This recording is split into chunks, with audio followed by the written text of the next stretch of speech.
Master Jet, tama ba ang pagkaintindi ko? Kung mag-apply ng promotion, Teacher 1 to Teacher 3, kailangan ng research. So, kung titingnan po natin dyan, yun pong basihan ng promotion to higher teaching positions. Sa kasalukuyan po, if true natural vacancy, that is DepEd Order number 20, series of 2024. So, ano ba yung nandoon na mga bases, If hanggang Teacher 3 lamang naman, yung gusto po ninyong applyan, ay wala po tayo nakikita doon na regarding sa research.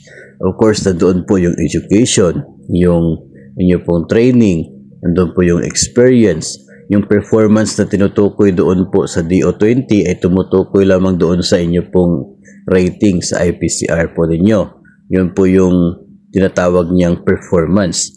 Tapos meron po doon ng mga yung classroom observable indicators at saka po yung mga non-classroom observable indicators na siya rin pong isa sa mga requirements.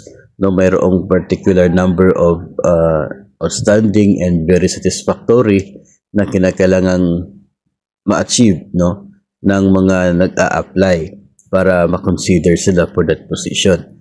Nandun din po yung interview at saka po yung annotations sa mga non-classroom observable.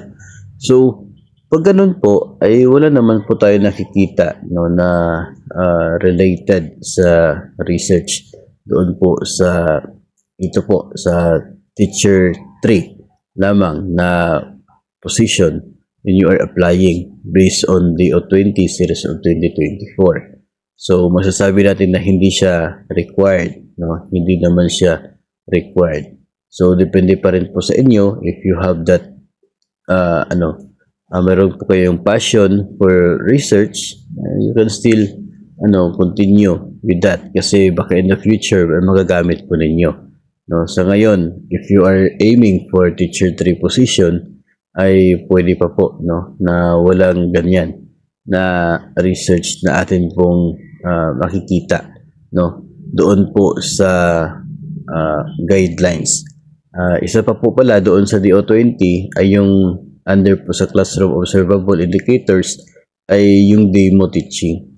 So yun po, experience and training, education, performance based on performance rating, yun pong class demonstration, nandun po yung annotations, at saka po yung interview.